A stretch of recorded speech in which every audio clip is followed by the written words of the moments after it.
last 1v1 is ready to go, so let's send it over to them. Time for our last match of the evening, and our first contender, he complained that the 1v1 seeding was unfair, and he was right. Unfair to Faker, it's Mata!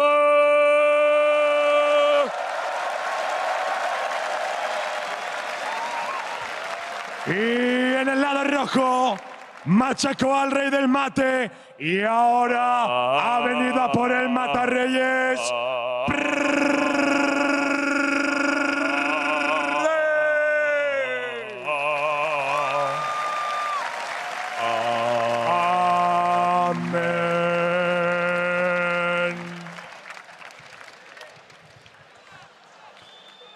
Well then, how do you follow that up? You got something? I got nothing. All right. Luckily for us, it is the last 1v1. They don't need to trump that one, the last intro. But yeah, unfair to Faker. We heard in the intro.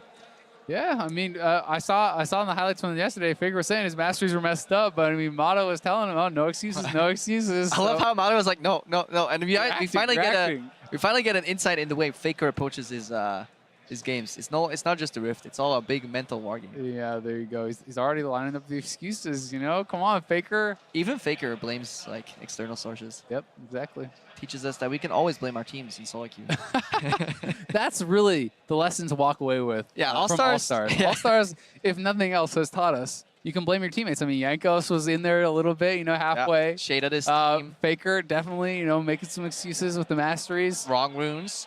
I mean, maybe that's the key to becoming good at League of Legends. I mean, if European solo queue has taught me anything, it is exactly that. All right, I'm very keen to see what's going to happen here. Mata versus PraY. They definitely can talk to each other. He's also super. Look at him. Like, Mata's hopping in his chair left and right. PraY is pretty much always smiling. So they kind of can bet your money on it that they will be talking to each other. Yeah, I think these guys are looking to have a lot of fun. I mean, Mata has really been one of the few guys who I think has really been embodying All-Stars. You know, really having a lot of fun with it, joking around. He's not taking anything too seriously, but he's also coming to play and performing, and that's kind of what we really love to see. And he's also just like really damn good player. Not just on support, like he's like a legacy player. If Faker didn't exist, then Mata could probably apply for Best League of Legends player of all time. Who do you apply to? Huh? The fans. The fans? You apply to the fans? The go door to door, start knocking on doors, kissing babies. The court of fandom definitely decides that one. Sadly, no wards on this map, so Mata can't show. Yeah, we need a new mode, really. You know, 1v1 ward showdown. Yeah, exactly. Who can have the most vision control? It's two guys, one bush.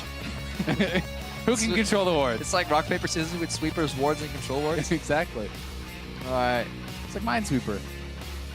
Find the wards. Rengar eliminated. Somehow PraY thinks that Mata is going to whip out the Rengar. Well, Kalista is still available. 480 is off the table. I don't think we've seen Kalista yet, actually. No, we saw her at IWCA. Okay. Basically, where the approach they were taking was stacking up the Ren stacks on the creep. And when it's low, you kill the Q, and then obviously you kill the minion with Q, and then you transfer over the stacks to the opponent, hopefully behind it. Yeah, just max Q and E. You don't need points in W or ultimate. Yeah, don't have somebody to throw around. The one time you do want your support there. But it's been nerfed too much. I feel like Kalista significantly weaker. Yeah.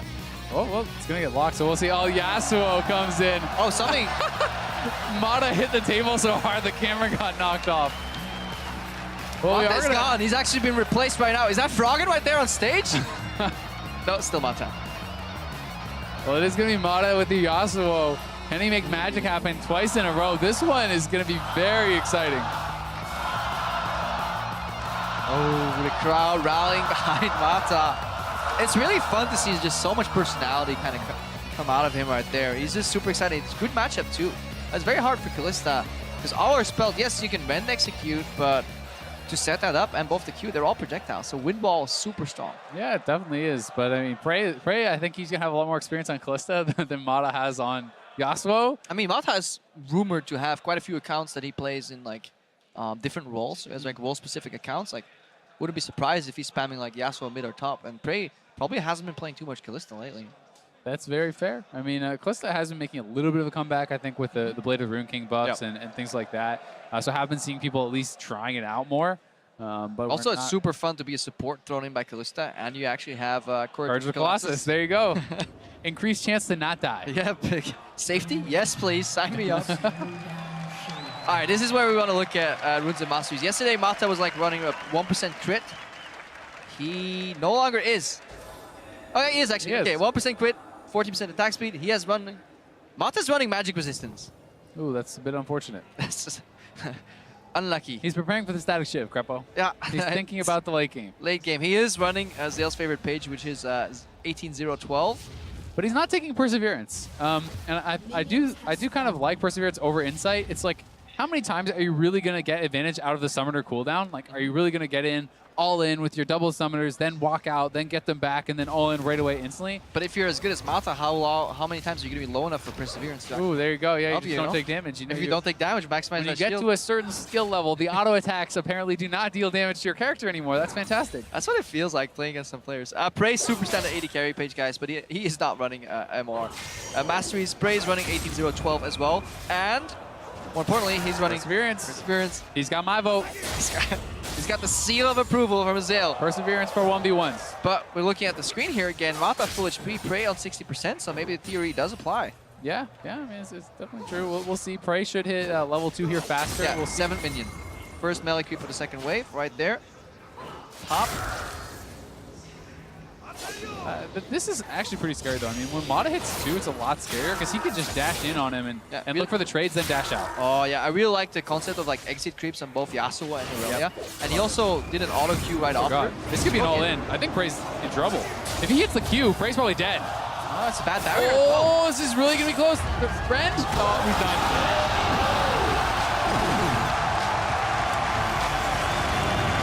The crowd loves it, and Mata is pumped up. I mean, you called it at that point. He wove into auto, bad barrier by PraY. Hey, you do not want to stick around when Yasuo has a health advantage on you. Yeah, and he was sitting on the tornado. He had the third Q ready. He dashes in right onto PraY, and PraY not respecting that all in. I love both these players though. Like PraY goes out with a smile. Mata is just like jumping around like a little kid. This guy like, he's seen it all. He's done it all, and he still gets like so excited. Yeah, I mean, about League. That's just like really fun to watch. He obviously loves it, and I do too. It's so much fun to watch these players playing at this level, and Mata taking out Faker, taking out PraY.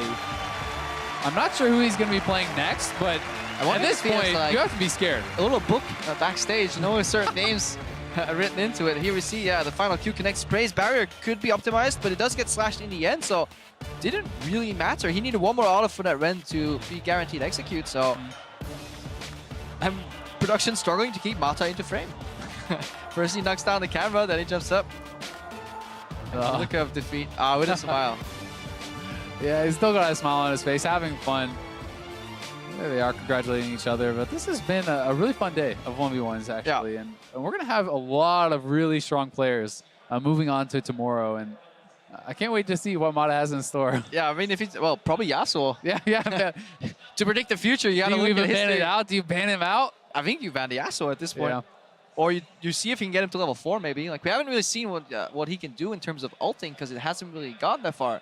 Mata probably has the shortest game time at this point, but I love the fact that we could dig a little deeper.